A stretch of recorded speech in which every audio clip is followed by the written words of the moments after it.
Welcome to the most forward-thinking, inspirational podcast in this reality. The show designed to challenge everything we've been taught. If you've ever felt there had to be more to life, more to existence, then you're listening to the right podcast. Time to open your mind and dive in. This is the Mental Mastery Alliance Podcast. And here we go. Ladies and gentlemen, welcome back to the Mental Mastery Alliance Podcast. Today is June 18th. It's actually not. I've pre-recorded this one. But for argument's sake, welcome to Tuesday, June 18th. Today, I would like to do a little bit of a mailbag. Some of the emails have been coming in, and the messages and the texts have been coming in. 647-338-1265 if you want a topic. We've amalgamated the top 5 for this one. We're going to do the top 5 requests, and those who sent some of the names, well, actually just one of the names I'm being handed from those who sent them in, or something. So, again, if you guys want a topic discussed or covered, or my opinion or take on something, we do this every once in a while, but it's always fun to get your requests. 647-338-1265. If that's an iPhone you're using, iMessage is obviously free from wherever you are. So hit us up. Let's start. However, today, episode 295. We're 5 episodes away from 300 episodes. It's kind of wild. Kind of wild when I think about where I started. I mean, you want to laugh, go back and listen to our first episodes. They're trash. But I say this to everybody. You must start somewhere with something. If you've got an idea, a passion, a purpose, a plan, anything at all, you got to start somewhere. And to go back and laugh at sort of how we sounded, me stuttering, me not understanding how to speak properly or how to breathe into the mic. Sorry, I'm breathing into the microphone. Absolutely atrocious. How dare I? But there are shortcuts. I didn't take any of them. I learned everything the hard way, but that's okay. Because I learned it the hard way, I can teach you how to do it the easy way, which kind of takes a lot of fun out of it. But at the same time, some people just want to get going. They don't want to have to think about stuff. They just want to get their ideas out. They want to be creative, and they want somebody else to take care of it. We can be that somebody else for you. Okay. Let's get right into today's episode. 295 episode mailbag. Let's see here. Number 1. Oh, we're getting hot and heavy with this one. Karen M. from Ottawa, Canada says, "What's your take on politics?" Well, Karen, that's clearly a loaded question. I'm assuming since you're from Ottawa. Actually, I'm assuming Ottawa, Canada. This could be Ottawa, Chicago. Or Ottawa, Illinois, I suppose. It wouldn't really be Ottawa, Chicago. There it is. Look at me stuttering. I'm so nervous. You people make me so nervous. You people. Oh, God. Get me like Don Cherry. What's my take on politics? I mean, it's been a while since I've sort of veered away from conspiracy talk. It's not so much veered away. It's just that... anyway. My take on politics is it's bullshit. Regardless of any country, creed, any flag you want to fly. I think patriotism is also bullshit. It's a division tactic. Now, don't get me wrong or misquote me on that. Actually, you know what? I should probably slap this button right here just for the future reference. Disclaimer. If you're going to soundbite any of this podcast, you must soundbite it in its entirety for consistency and context. Excellent. I think patriotism is bullshit. And I think it's bred into us as a division tactic. I think that if you're ultra patriotic, you can say, I'm American, I'm better than you.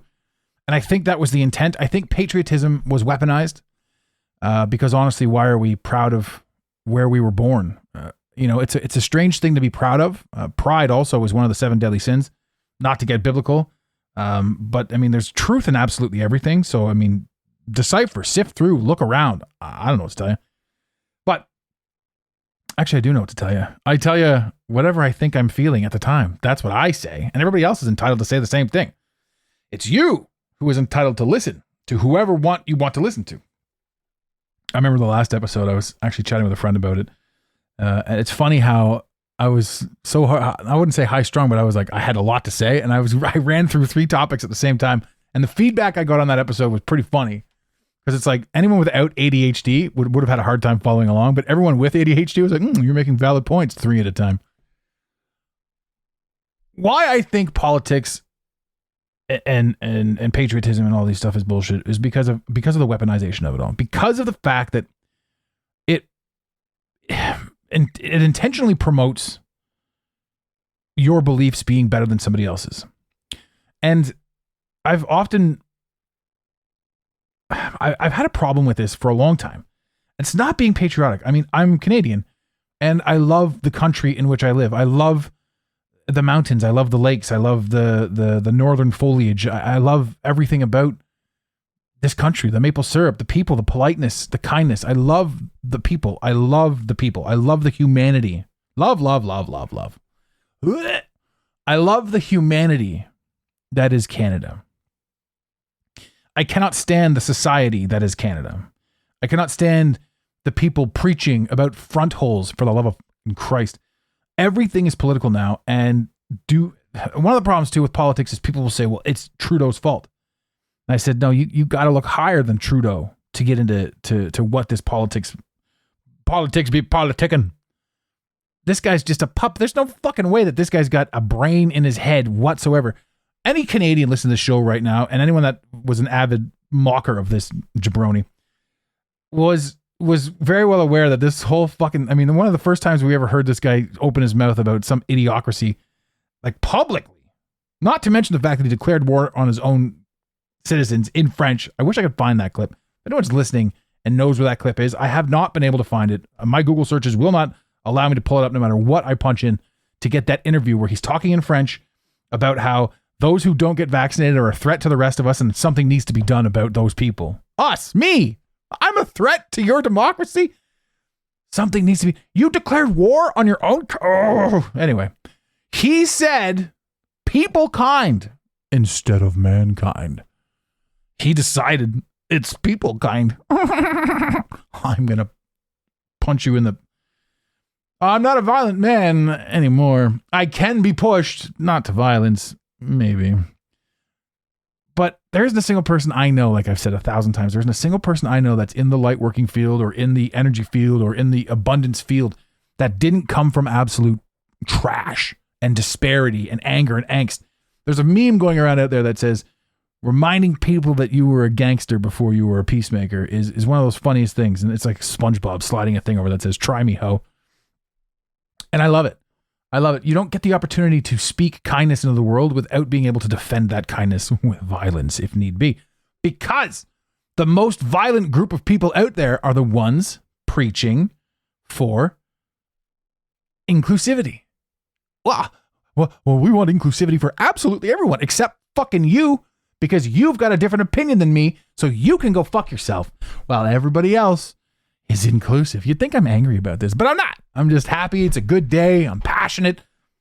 Birds are chirping. Oh, it's great. It's great. So what happens with Canadian politics? Canadian politics is the same bullshit. It does not matter. And I've said this 1,000 times. Trudeau's in power right now because the illusion that you and I have some sort of monicum of control over this scenario is laughable.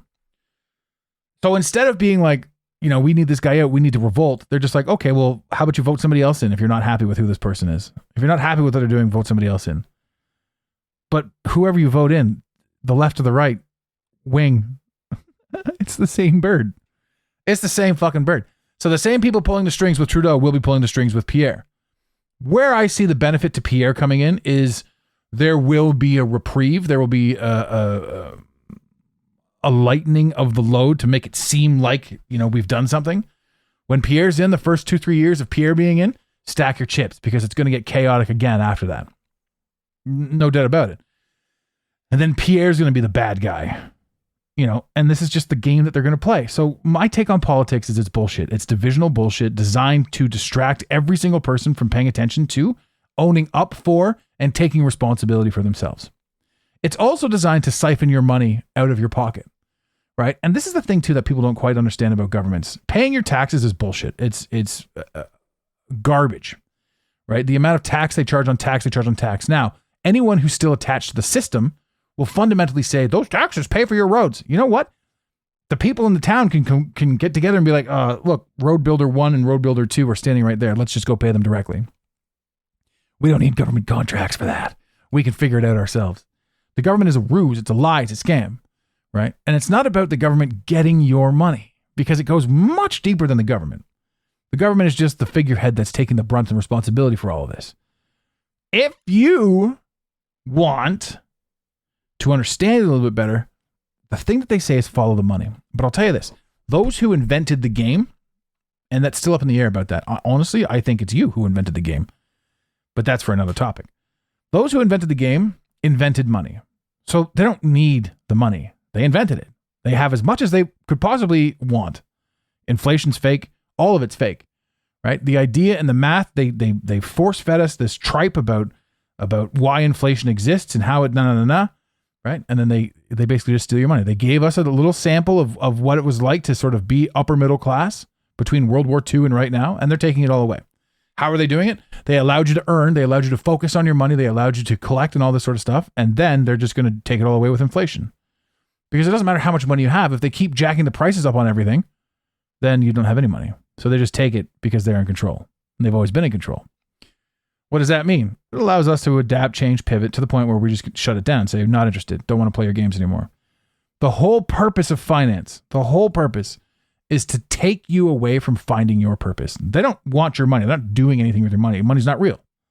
What they're doing is making sure that you don't have it so that you're perpetually chasing it. That's the point of money. So these people are operating from a point of power. They want power, they want control, they want understand, they want to control you. But for what? Are we being siphoned? Are we human batteries? I don't know. There's a ton I don't know. But it's not about the money. I do know that. That's a ruse. That's a trick. That's a red herring. That's a false flag. Money. That was a long topic. Karen, thank you for asking. Question number 2. We have from Andy R. in Colorado. Do you have any tips for online businesses? I have a million tips for online businesses, but I mean, what do you want? I mean, do you want more money? You want this? You want that? Again, we've been taught and tricked and trained to hunt down money. How do we do things? What are money tasks? I got to earn more money and do more money and be more money, money, right? The key is to do something, to be somewhere that you absolutely adore, doing something you absolutely adore. And when you change your mindset in any business that you're in to hunting purpose and passion, then the money comes. You end up operating 100% in an integrity field. So the money it's inevitable because money is simply the result of a job well done. And it's useful. It's powerful. We need to have it because this is the game. This is part of the game in which we play. It's a rule to the game that we signed on for in our soul contract and why we're here. But it's not the focal point, right? That's the thing about your car. You love your car, but you're not perpetually worried about your oil. You only worry about it when you don't have it. And then you fix it. You go and get more. And that's the thing with money. Money isn't something that you can focus on because the more you focus on money, the less you focus on what you're good at, what you like, what you're doing, how you can create. When you can start to create, when you can start to change that and make that shift, the business grows. Now, are there any programs out there? It really all depends. AI is changing everything in a heartbeat. Everyone is bowing down to Skynet and we're feeding it all of our information and we're looking at the collapse of a million different things. But we're also looking at the birth of a million different things too, right? A lot of people want to say it's evil, it's deadly, it's this, it's that, like the world that we live in. And the truth is, yeah, it might be, but again, and I said this 1,000 times too, all of that death and murder and destruction, all of it exists, usually on the news. And whatever you choose to focus on and look at is the results that you're going to get. So if you say, okay, I understand that this is all here and the world is a terrible place, but I can look over there and I can say, look at all this information. Look at all these books. Look at all these things that are beautiful. I can focus on that and I can create more of that. as opposed to creating more fear and scarcity and all that sort of stuff. So actual tips on business. I mean, where are you here? Andy, shoot me an email. You know, anyone that wants to know tips on business, it's not something that I can just blankly say. Like, I'm talking about ethereal tips on business and how you can function in a world that will help you benefit yourself. Yes. But tips on business is very specific. What is it that you want? What is it that you're doing? What is it that you're pushing, selling, promoting? What kind of person are you? You know, what kind of business are you in? All that sort of stuff. I can't just throw that out there. But I can tell you that your attention and what it's focused on, that's what's going to yield the results. If you're focused on stress and money and finance and all that sort of shit, you're focused on lack and not having it, so you got to do stuff to do it. Well, you're focusing on lack and trying to come up with a covering for lack, and you're focusing on lack, which means you're going to create and consume more lack, which is such a horrible and cliche thing to say, but dear God, it's true. So focus on abundance and create and just fucking watch the world come to you. You already know the steps that you need to take inside your business to get the job done. Start focusing on those steps. Start focusing on abundance and watch what happens. Number three, tree le there. Oh, this is hard to read. Whose writing is this? Number 3 is from Sarah in Austin, Texas. It says, this is brutal, guys. Why have you... What? Oh, why have you veered away from conspiracy? Interesting. Fucking terrible writing. Why have you veered away from conspiracy? I haven't veered away from conspiracy. It's funny. I was just talking about this like 10 seconds ago. I haven't veered away from conspiracy per se. I just find that the community is, again, a division tactic. The conspiracy community wants to believe one thing. It's 100% the thing that I believe it is. And I can't do that.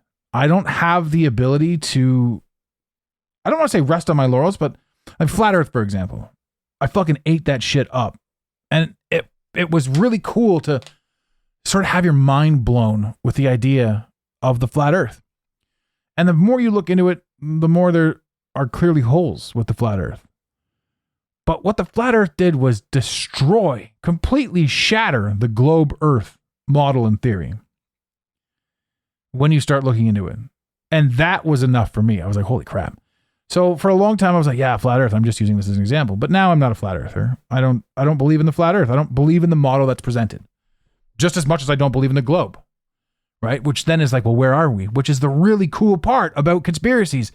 You fucking get to ask questions. There aren't answers. There are things that make the most sense. And there are things that you deal with and go through. But if you look at these community boards or these conspiracy community boards or anything like that, what you're seeing is a bunch of people fighting each other. I mean, one of the ones that makes me laugh the most is the 9/11 stuff. Like, there are still bulletin boards where people are posting and commenting on 9/11 shit, and there are still people inside those comment boards all of these years later defending the original story. So what does that tell me? It tells me that there are bots programmed on Facebook to occupy the time of the people who think that 9/11 was an inside job. And 9/11 was clearly an inside job. You don't have to debate it. Like, there's no, I mean, all I got to say is Building 7. Like, there's legitimately no chance in hell that this wasn't an orchestrated takedown of an entire complex. You know, what's the backing story? What's the purpose? What's the this, the that? There's a myriad of different reasons why they would have done it. Tons.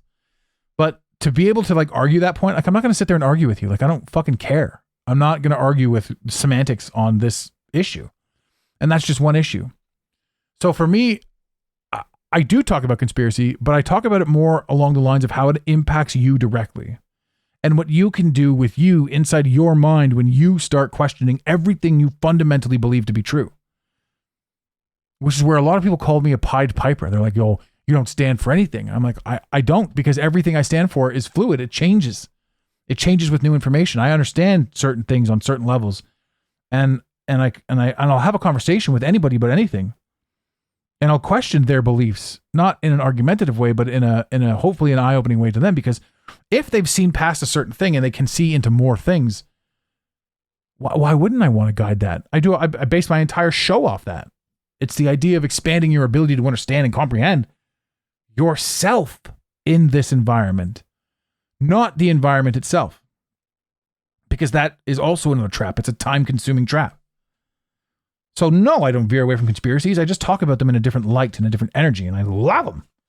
I love the idea, because conspiracy to me is a nasty word. It's a 4-letter word, right? But what it really is it's separating the free thinkers. Oh, you're a conspiracy theorist? Amazing. Let's have a conversation. Let's talk about how you got to where you got to and what rabbit holes you went down, right? The minute the group of conspiracy theorists can stop trying to be right about shit, then they can start really exploring and finding out new and more things about absolutely everything. And that's a huge thing. That's a huge plus. A lot of fun too. When you don't need to be right. The need to be right is so third dimensional. It's fucking bullshit. Okay. What? Dave W. from San Jose, California. Go Sharks. That's a hockey team. What's your take on celebs and cloning?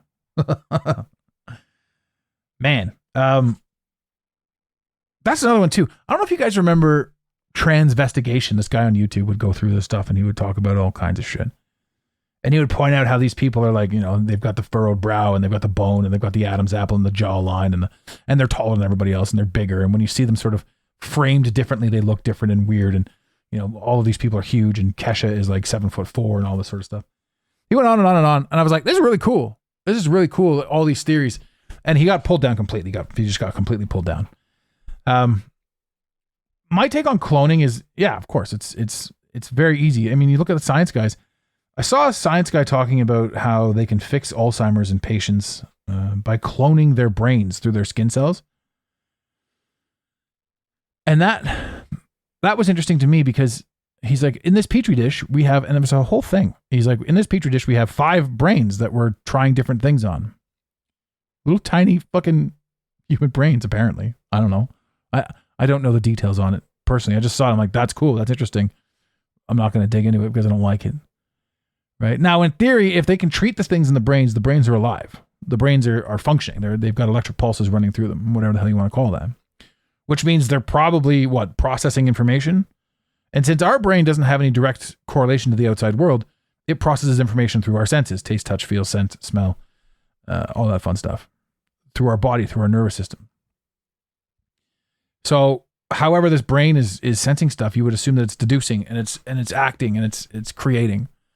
There's a high likelihood that thing is alive, and they're just willy-nilly talking about, oh, we've cloned it and we're just testing what we can do on it.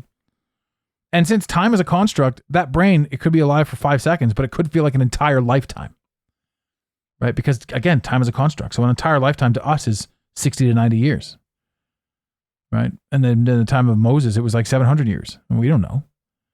I don't know what's real. I don't understand or comprehend the idea of any of it. But I do know that if I've got a brain and I'm functioning, then the brains that are down there must be functioning if they're trying to cure things inside the brains. Which is the same thing. Great macro, great micro. So yeah, absolutely cloning's real. Is there a conglomerate, a group of people that are pushing a message? 100%. 100% all of Hollywood is a giant psyop. It's a giant propaganda machine. There's no fucking two ways around it. Absolutely not. So you look at this and you're like, well, what happens if a celebrity gets out of line? Well, we think in our rudimentary thoughts that they killed them and cloned them. But who the hell was the first celebrity in the first place? And what's a clone? And who do we think we are? Because all of the information that we have based on who we think we could be was handed to us. We were told who we were. We weren't ever allowed to experience who we were. And then with that, we live in the limitations to which we were told. So here we are getting fat because they feed us trans fats and they feed us, cooking oils and all kinds of bullshit. 70 years ago, there wasn't any of that crap. There's a ton of skinny people on the beach in 1950. But we're sitting here in a giant petri dish ourselves. That's another thing that flat earth might be. What if it's a petri dish? What if we're all just a petri dish in some giant's little lab experiment? I don't fucking know. Right? But to say that I do is absurd. Right? And to talk about the things that I'm allowed to talk about, hence the whole choice, free will, and all that fun stuff. It's like you can talk about any color you want. And think about it. Think about all the colors we could talk about right now. But now think about the 10 billion colors that we don't know about and aren't talking about. That's what this world is. Free will exists within the 2% of things that we're allowed to talk about, And the 98% of things that we don't know anything about, we don't talk about. If you knew for a fact that you could fly, wouldn't you try your fucking hardest to fly? Right? We don't know any of that shit. Right? We are limited to what we are allowed to know. I don't know why. I don't have any answers to that yet. But I hunt them. I look for this shit. I want to know why. So to me, I used to think celebrities were a clone. I used to think in the tranny aspect of things, and you see this shit everywhere. Obviously, the agenda to push transitioning people, or whatever tranny stands for, transvestite or transmission. I don't know. I don't know if this thing's going to get blurred out because I've put those words in this thing. I have no idea what happens anymore. But I do know that I question it. I question the validity of all of it. And that to me is important because I don't care. I mean, personally, and I'll tell you this too. Every single person out there, gay, lesbian, bisexual, or straight, none of us give a shit. We're all just chilling and doing our things. There's no hate crime. There's no nothing. There's no nothing. Right? This whole other aspect, I'm a cat. I'm fucking whatever the hell I am. You need to acknowledge me and play into my fantasy. That's all contrite. That's all fabricated. And it's the same thing with Hollywood. We don't know who these people are. Hollywood's been around for 50 years, the 1950s and 40s. And they invented what the globe was like because Paramount Pictures or Universal Studios or whatever showed you a globe long before anyone had gone to space. So, I mean, the idea of, and again, there's no clear pictures of the globe either. So you never know. You don't understand. We don't understand. All we can deduce is the information and the knowledge that we have. So do I think that there are trannies out there? Not anymore. I think that there's probably, if I were to wager a guess, there is a subspecies in this reality that's more powerful than us, even though we were told that we were the top of the food chain. And I don't mean more powerful spiritually or physically or anything like that. What I mean is they have more knowledge than us, and they're oppressing us because perhaps we were the ones that ran the show for so long, beforehand. And now it's quote unquote their turn in this realm and in this reality. Now, that being said, I also firmly don't believe in good and evil. So I believe that anything that could be oppressing us or changing us or altering us isn't necessarily done for evil, but it's done for us to expand and explore and understand and comprehend. So what's my take on celebrities? I don't give a fuck. I don't believe in them. I don't trust them. I don't care to watch Hollywood anymore. Hollywood's lost all its power, right? But if I want to be dumbed down for a half an hour or whatever, I'll throw something on. I don't care. I'm not immune to watching a show. Thank you for dancing around like a jackass and entertaining me. And then thank you for creating a fucking P. Diddy situation where he's out, doing all these things and he's supposed to be like the king of everything, but now he's gone missing and now he's like defending himself because of truth coming out. A truth that was used to manipulate the very people that we're talking shit about. Every single person that's ever, held somebody down in Hollywood was held down at one point. It's all a giant cult of I don't even know. You listen to any of the songs, any of the music, all of these lyrics, so many of them are just talking about how I fucking hate the machine, how I don't want to be in this, how I'm bullshit, how I'm sick of constantly doing, everything that you tell me to do. And it's all about the industry. They're just singing about it. We're just dancing away to the sorrows of bands. I personally, I'm neither here nor there. I don't have any ill will, animosity, angst towards it. I firmly believe that there is way more than meets the eye. Transformers. Da, da, da, da. Ba-da-ba-ba-da-ba. Bing.